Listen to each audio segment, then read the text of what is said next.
ഇന്നത്തെ യാത്ര കണ്ണൂർ ജില്ലയിലെ പ്രസിദ്ധമായ മുഴക്കുന്ന് ശ്രീ മൃദംഗശൈലേശ്വരി ക്ഷേത്രത്തിലേക്കാണ്.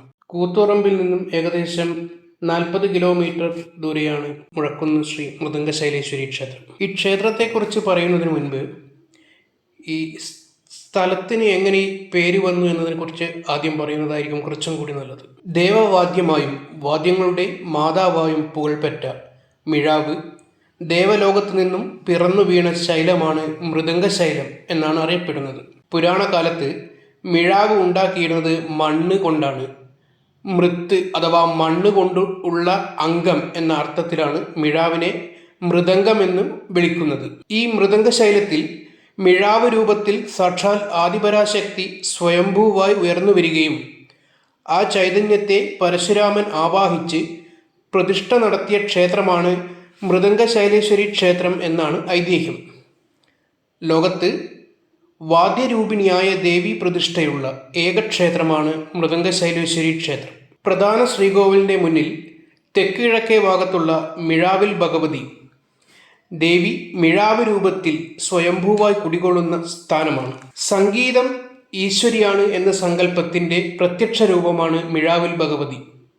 സംഗീതരൂപിണിയായ ദേവിയുടെ നാദം മുഴങ്ങുന്ന കുന്നായതിനാൽ ഈ പ്രദേശം മുഴങ്ങിയ കുന്ന് എന്നും പിന്നീടത് ലോപിച്ച് മുഴക്കുന്ന് എന്നും കരുതപ്പെടുന്നു. കഥകളിയിലെ സ്ത്രീവേഷം സൃഷ്ടിക്കപ്പെട്ടതുമായി ബന്ധപ്പെട്ട് മൃദംഗശൈലേശ്വരി ദേവി ക്ഷേത്രത്തിൽ നിലനിൽക്കുന്ന ഐതിഹ്യം വളരെ പ്രസിദ്ധമാണ്. പണ്ട് കോട്ടയം തമ്പുരാൻ കഥകളിയിലെ വേഷവിധാനങ്ങൾ ചിട്ടപ്പെടുത്തിക്കൊണ്ടിരിക്കുന്ന സമയം സ്ത്രീവേഷം എങ്ങനെ ചെയ്യണമെന്ന് തമ്പുരാനെ ഒരാശയവും കിട്ടാതെ വളരെ വ്യസനിച്ചു. തൻ്റെ ഉപാസനമൂർത്തിയായ മൃദംഗശൈലേശ്വരി ദേവിയുടെ മുന്നിൽ ഭജനമിരിക്കുവാൻ തമ്പുരാൻ തീരുമാനിച്ചു. കുറച്ചു കാലം ഭജനമിരുന്നു. ഒരു ദിവസം തമ്പുരാൻ ഒരു ഉൾവിളിയാൽ ക്ഷേത്രത്തിൽ നിന്നും എഴുന്നേറ്റ് നേരെ കുളക്കടവിൽ വന്നിരുന്നു. പെട്ടെന്നൊരു അസാധാരണ പ്രകാശം അവിടെ നിറയുന്നതായി തമ്പുരാന് തോന്നി. കുളത്തിലെ ജലനിരപ്പിന് മുകളിൽ സർവാലങ്കാര വിഭൂഷിതയായ ഒരു സ്ത്രീരൂപം ഉയർന്നു വന്നു. തമ്പുരാൻ ചാടി എഴുന്നേറ്റ് കൈകൾ കൂപ്പി ദേവിയെ സ്തുതിച്ചു. ആ സ്ത്രീരൂപമാണ് മിനുക്കുവേഷമെന്ന് അറിയപ്പെടുന്ന കഥകളിയിലെ സ്ത്രീരൂപമായി തമ്പുരാൻ പകർത്തിയെടുത്തത്. കളിയരങ്ങിൽ ഒരു മാറ്റത്തിനും വിധേയമാക്കാതെ പുനഃസൃഷ്ടിച്ചു. യാതൊരു മാറ്റങ്ങൾക്കും വിധേയമാകാതെ ഇന്നും തമ്പുരാൻ ദർശിച്ച ആ സ്ത്രീരൂപം തന്നെ നിലനിൽക്കുന്നു എന്നത് അത്ഭുതം തന്നെയാണ്.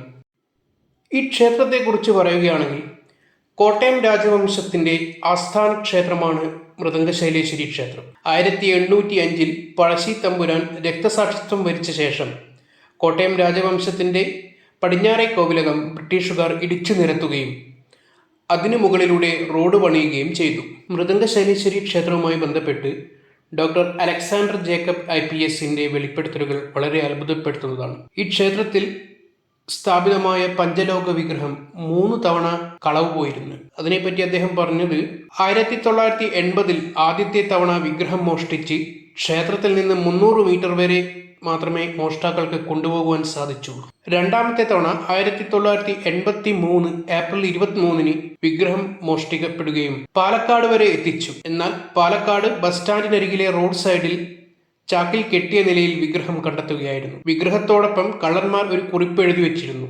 ഇത് മുഴക്കുന്ന് മൃദംഗശൈലേശ്വരി ക്ഷേത്രത്തിലെ വിഗ്രഹമാണ്. ഇത് ഇനിയും മുന്നോട്ട് കൊണ്ടുപോകാൻ സാധിക്കാത്തതിനാൽ ഇവിടെ ഉപേക്ഷിക്കുന്നു. 1991 വീണ്ടും വിഗ്രഹം മോഷണം പോയി. വയനാട്ടിലെ കൽപ്പറ്റയിലെ ഒരു ലോഡ്ജിൽ നിന്നും വിഗ്രഹമോഷ്ടാക്കൾ തന്നെ പോലീസിനെ ഫോണിൽ വിളിച്ചു പറഞ്ഞു, മൃദംഗശൈലേശ്വരി ദേവിയുടെ വിഗ്രഹമാണ്, ഞങ്ങൾക്ക് ഇതിനപ്പുറം കൊണ്ടുപോകുവാൻ കഴിയുന്നില്ല, വിഗ്രഹം നിങ്ങൾ ക്ഷേത്രത്തിൽ തിരികെ എത്തിക്കണം. കണ്ണൂരിൽ നിന്നും പോലീസ് വയനാട്ടിലെത്തി വിഗ്രഹം തിരികെ മൃദംഗശൈലേശ്വരി ക്ഷേത്രത്തിൽ എത്തിച്ചു. പിന്നീട് മോഷണം നടത്തിയ കള്ളന്മാരെ മറ്റ് കേസുകളിൽ പോലീസ് പിടിച്ചപ്പോഴാണ് ചോദ്യം ചെയ്യലിനിടയിൽ കള്ളന്മാർ മുൻപ് മൃദംഗശൈലേശ്വരി ക്ഷേത്രത്തിലെ വിഗ്രഹം മോഷ്ടിച്ചിട്ടുണ്ടെന്നും അതുമായി ബന്ധപ്പെട്ട സംഭവങ്ങളും പോലീസിനോട് പറയുന്നത്. മൃദംഗശൈലേശ്വരി ദേവിയുടെ പഞ്ചലോക വിഗ്രഹം എടുത്താൽ അവർക്ക് ദിക്കുകളെക്കുറിച്ചുള്ള അറിവ് നഷ്ടപ്പെടുന്നു. വടക്കേത്, തെക്കേത്, കിഴക്കേത്, പടിഞ്ഞാറേത് തുടങ്ങി എങ്ങോട്ട് പോകണമെന്നത് അറിയാതെ കുഴങ്ങുന്നു. ശാരീരിക അസ്വസ്ഥതകളാൽ കഷ്ടപ്പെടും. ശരീരത്തിന്മേലുള്ള നിയന്ത്രണം നഷ്ടപ്പെടുകയും ചെയ്യുന്നു. അതിനാൽ മലമൂത്ര വിസർജനം ഉൾപ്പെടെ അറിയാതെ തൽക്ഷണം സംഭവിക്കുന്നു. ഈ പറഞ്ഞ കാര്യങ്ങളെല്ലാം ശരിവയ്ക്കുന്ന സംഭവങ്ങൾ മുൻ കവർച്ചാ സംഭവങ്ങളിൽ സ്ഥലങ്ങളിൽ പോയി പോലീസ് കണ്ടെത്തിയിരുന്നു. ഈ പ്രശ്നങ്ങളാണ് വഴിയിൽ ഉപേക്ഷിച്ചു പോകുവാൻ മോഷ്ടാക്കളെ പ്രേരിപ്പിച്ചതെന്ന് ഡോക്ടർ അലക്സാണ്ടർ ജേക്കബും വെളിപ്പെടുത്തുകയുണ്ടായി. ക്ഷേത്രത്തിൽ ശ്രീകോവിലിന്റെ വലതുഭാഗത്ത് ഉപദേവതയായി ശ്രീ മഹാഗണപതി സ്ഥിതി ചെയ്യുന്നു. കൂടാതെ മൃദംഗശൈലേശ്വരി ദേവിയുടെ തെക്ക് ഭാഗത്ത് ദക്ഷിണാമൂർത്തി ഉപദേവതയായി കുടികൊള്ളുന്നു. നാലമ്പലത്തിന് പുറത്ത് തെക്ക് പടിഞ്ഞാറ് മൂലയിൽ ധർമ്മശാസ്താവിന്റെ ക്ഷേത്രം സ്ഥിതി ചെയ്യുകയാണ്.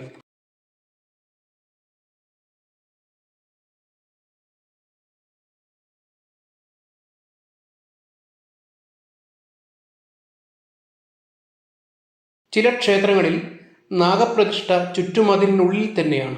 ഭക്തർക്ക് നാഗപ്രതിഷ്ഠകൾക്ക് അടുത്ത് ചെന്ന് കണ്ടു വന്ദിക്കുവാനുള്ള സൗകര്യമുണ്ട്. എന്നാൽ മൃദംഗശൈലേശ്വരി ക്ഷേത്രത്തിൽ ചുറ്റുമതിലിന് വെളിയിലായാണ് നാഗസ്ഥാനം. ഭക്തർക്ക് പ്രവേശനത്തിന് ഇവിടെ നിയന്ത്രണവുമുണ്ട്. നാഗസ്ഥാനത്തോട് ചേർന്ന് ശ്രീ കിരാതമൂർത്തി സ്ഥാനവും പാർത്ഥസാരഥി ക്ഷേത്രവും സ്ഥിതി ചെയ്യുന്നു.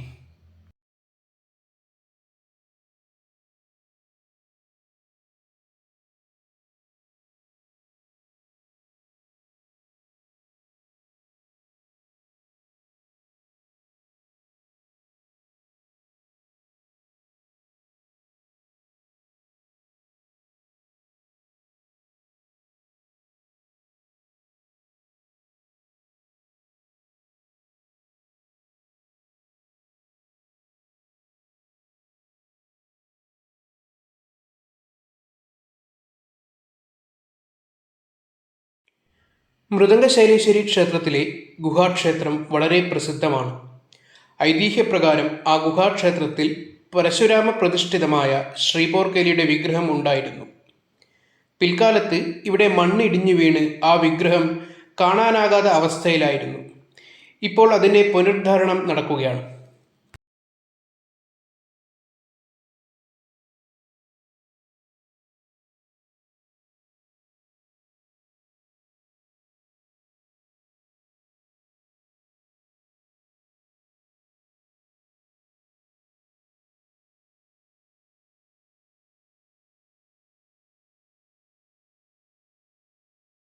കാളി ഭഗവതിയെ സുന്ദരീഭാവത്തിൽ പ്രതിഷ്ഠിച്ചിട്ടുള്ള അപൂർവം ക്ഷേത്രങ്ങളിൽ ഒന്നാണ് ഇത്.